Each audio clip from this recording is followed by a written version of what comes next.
those on the other side, and I want to point out, those on the other side of us have been those who have controlled Congress basically for the last 75 years.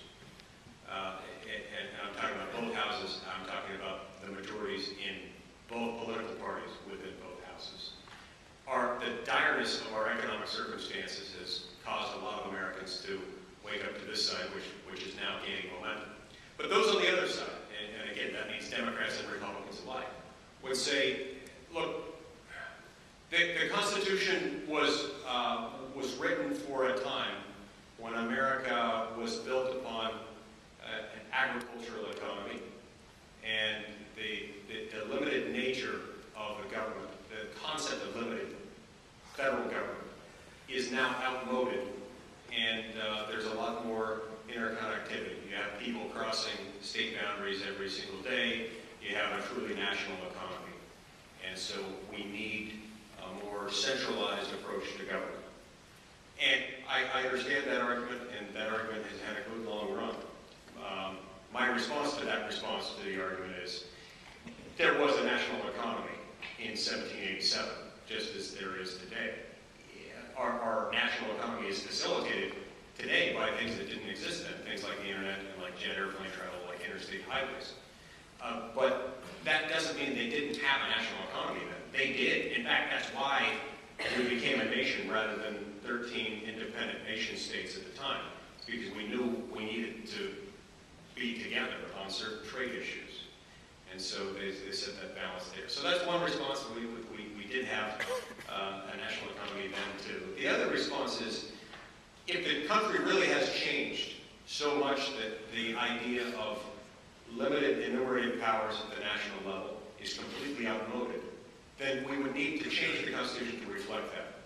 We rely for our safety, for our well-being, for our survival, our protection from the government, on the idea of rule of law, and that presupposes that words have meaning. Laws consist of words have meaning, and you can't just bend and change those words just for fun.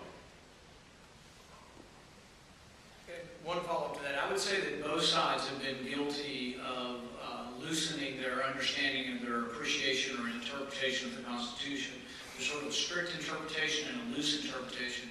Many on both sides have come to a much more loose association, and they say the general welfare clause means we just can take care of people, regardless or irregardless, if that's a word, of the enumerated powers. So many have a less strict approach to that.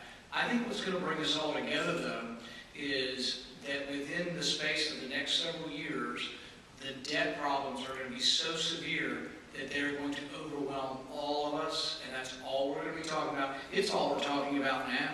So we are going to come together as liberals and conservatives and agree that we can't spend so much more money than we take in. I think that's a practical thing that's going to bring everyone together. Okay, yeah, I'm just wondering, what are some things that you agree with the president on? Because it seems that just the way you talk about healthcare, they seem that you oppose the president's view on that. So what are some of the things that you guys have in common ground with the president? I think we can agree to some of the problems, and that's the way it is up here for a lot of things. We all agree there's a problem, but there's two different directions. For example, with healthcare, I think we can agree that healthcare costs were going up dramatically faster than other segments of the economy. I think we can agree that some people had problems with pre-existing conditions, have a heart attack, my insurance expires, now they triple my rates. And some people had a problem with portability. They left their job or lost their job and they didn't have insurance.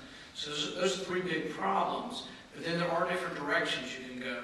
Some of us have more of a belief in the marketplace, and we say, how would you bring capitalism into the marketplace of healthcare? And others say, well, how could the government fix these problems?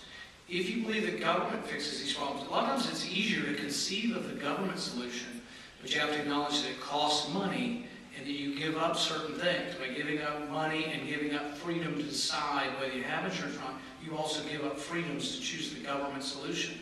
But on the other side, there are other solutions. For example, if I have a heart attack today and I survive, my health insurance expires in 1 year. They can triple my rates.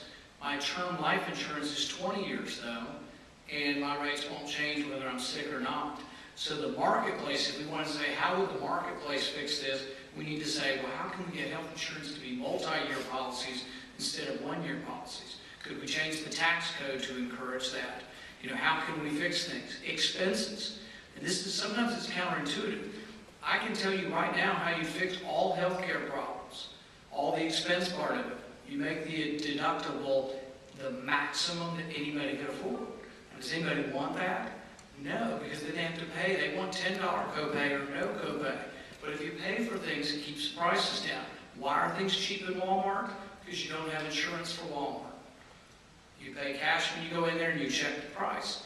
I'm a physician. If you come to me for cataract surgery, you're over 65 years old, you're on Medicare, I charge the same as every surgeon in the whole country. There's no price competition. So consequently, there is no capitalism in anybody over 65. If you come to me under 65 and you have a growth on your eye that your medical insurance will cover, there's, once again, you're not going to ask me the price because your insurance will probably cover almost everything. The only people that ever ask me the price are those, and this is kind of an unusual or an irony, the only people who care about the price are those who don't have insurance. That's the only real marketplace. But there are two things that I do in my practice where the price has gone down every year for 15 years. They're not covered by insurance. Contact lenses, or half of you in here wear contact lenses, you can get one for $3 or $4. There's competition. You can buy them everywhere, 1-800 Walmart from me, and we have to compete. I charge almost the same. LASIK surgery.